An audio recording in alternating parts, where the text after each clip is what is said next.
শরীর, যাকে আমরা দিন রাত ভালোবাসি।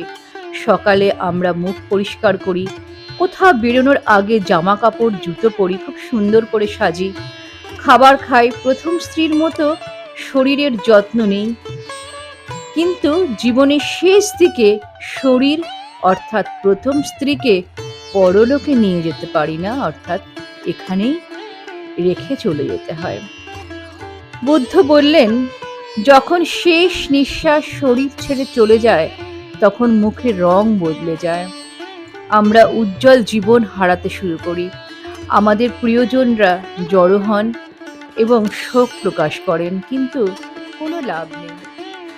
এরপর সাদা ছাই অবশিষ্ট থাকে, এটাই আমাদের জীবনের গন্তব্য।